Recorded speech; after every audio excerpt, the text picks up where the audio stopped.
أعوذ بالله من الشيطان الرجيم بسم الله الرحمن الرحيم والصلاة والسلام على أشرف المرسلين سيدنا محمد وعلى آله وصحبه أجمعين.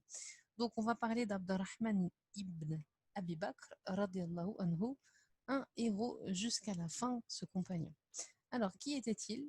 Premièrement, il faut savoir que Abdurrahman est l'exemple type de la moralité arabe sous toutes ses dimensions les plus profondes.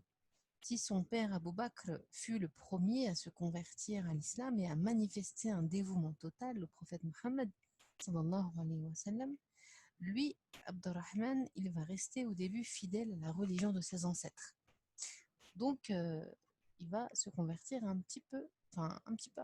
Donc, il était hors de question pour ce dernier de quitter l'idolâtrie.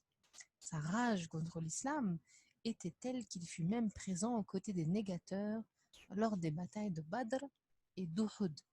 Vous imaginez le fils d'Abou Bakr dans le camp ennemi? C'est stupéfiant. Comme quoi, c'est bien Allah qui guide qui il veut, subhanallah. Alors à Uhud, Abdurrahman se trouvait à la tête des archers idolâtres. Les historiens rapportent que les hostilités commencèrent avec des combats en duel et Abdurrahman sortit alors des rangs pour se battre en duel. En voyant son fils agir de la sorte, Abu Bakr se leva pour l'affronter, mais le prophète Mohammed sallallahu alayhi wa sallam l'en empêcha. Tel était le comportement de l'arabe authentique, nous dit l'auteur. Il était totalement dévoué à ses convictions. Lorsque l'arabe était convaincu par une idée ou une religion, il se soumettait intégralement à sa conviction et ne s'en séparait plus, à moins bien sûr qu'une nouvelle conviction ne parvienne à lui faire changer d'avis. Dans une telle situation, il changeait totalement de position sans se montrer faux ou hypocrite. Ainsi, malgré le respect, la confiance et la considération qu'Abdurrahman avait pour son père, il resta fidèle à ses convictions. Même la conversion de son père ne l'incita pas à le suivre, alors que vous savez que beaucoup de compagnons se sont convertis en voyant Abu Bakr se convertir. Donc il resta ainsi attaché à sa position en assumant la responsabilité de ses convictions et de ses croyances. Il décida de défendre les idoles de Quraysh et de combattre les croyants en leur nom.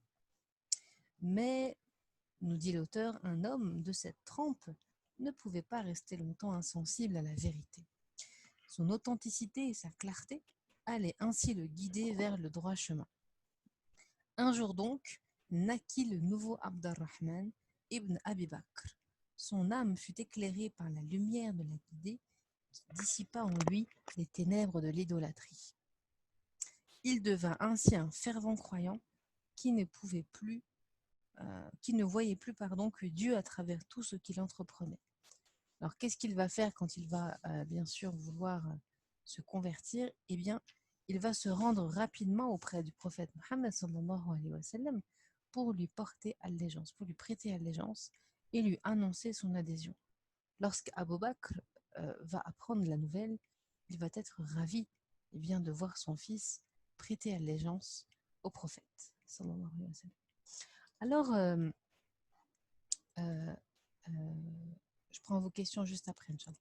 Abdurrahman était un homme de conviction, aussi bien avant d'embrasser l'islam qu'après, vous l'avez bien compris.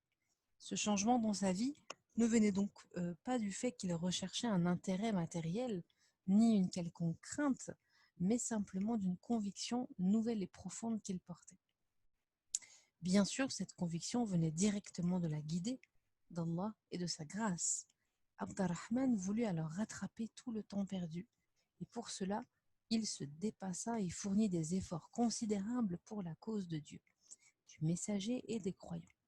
Du vivant du messager de Dieu et à l'époque des 4 califes, jamais il ne s'absentera des batailles ou d'une quelconque expédition. Lors de la bataille d'Al-Yamama, Abdurrahman fera preuve d'un héroïsme légendaire.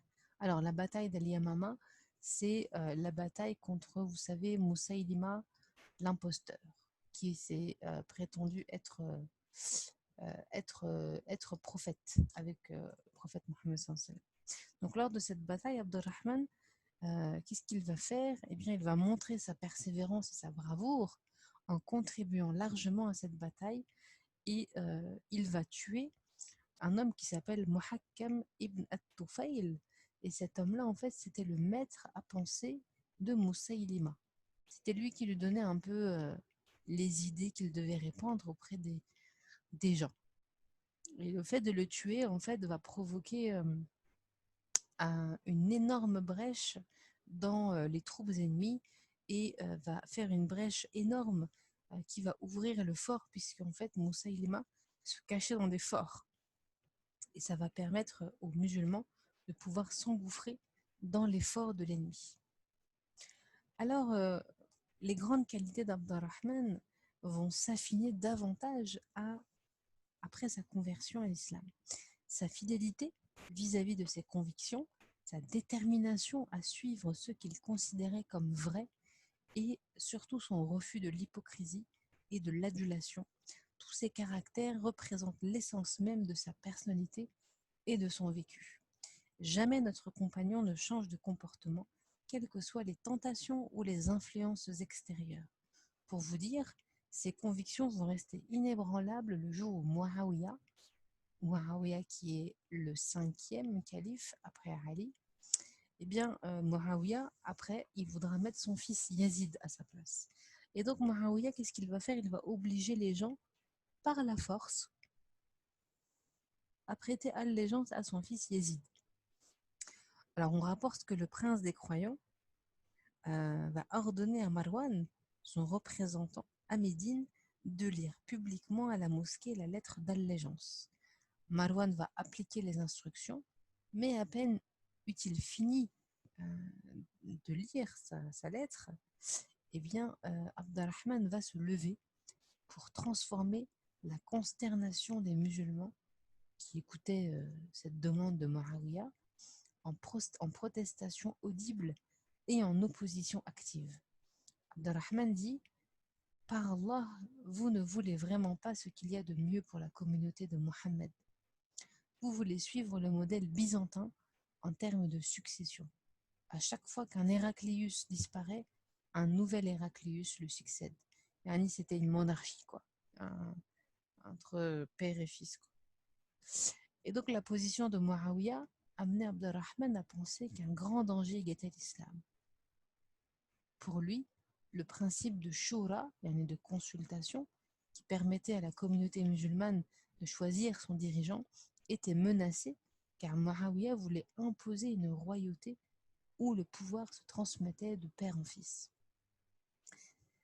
Un groupe de musulmans se rallia immédiatement à Abdurrahman avec à leur tête Al-Hussein, le fils de Ali, Abdallah ibn Zubayr et Abdallah, le fils de Omar ibn al-Khattab.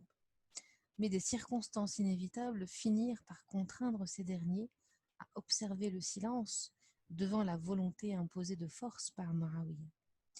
Leur silence face au discours de Marwan ne signifie pas qu'ils étaient soumis à Yazid, le successeur de Muawiyah. La preuve est que Al-Hussein va être tué à Karbala, Abdallah ibn Zubayr va s'autoproclamer prince des croyants avant d'être tué à son tour, et le seul à garder le silence et à se retirer, pour des raisons qu'on a déjà vues quand on a étudié sa biographie, c'est Abdallah ibn Omar. Alors en fait, ce qui gênait aussi Abdurrahman et les compagnons qui le suivaient, c'est que Muawiyah voulait revenir à un tribalisme qui existait avant l'islam, alors que le prophète Mohammed sallam avait complètement aboli cette manière de réfléchir et de se transmettre le pouvoir. Donc, quant à Abdurrahman,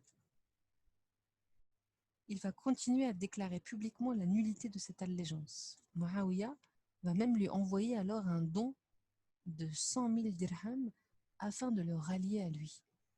Vous imaginez? Il lui envoie de l'argent pour qu'il se rallie à lui. Et bien sûr, il va refuser l'argent et il va dire à l'émissaire de Muawiyah: dis-lui que Abdurrahman n'est pas un homme à troquer sa foi contre un bien terrestre. Plus tard, lorsqu'il apprit que Muawiyah s'apprêtait à venir à Médine, il quitta la cité pour se rendre à la Mecque. Il ne voulait pas le voir. Et subhanallah, Allah voulut l'épargner des conséquences néfastes et des épreuves qui allaient lui arriver par rapport à sa position qu'il tenait. Il va le préserver puisque arrivé dans les alentours de la Mecque, eh bien, il va décéder. Et donc notre compagnon va ensuite être transporté, son corps va être transporté jusqu'aux hauteurs de la Mecque, et il va être enterré dans sa terre natale, donc de la Mecque, qu'il avait vu se dépouiller de l'ignorance pour allier l'islam. Ce fut Abdurrahman ibn Abi Bakr, un croyant sincère, libre et courageux, nous dit l'auteur.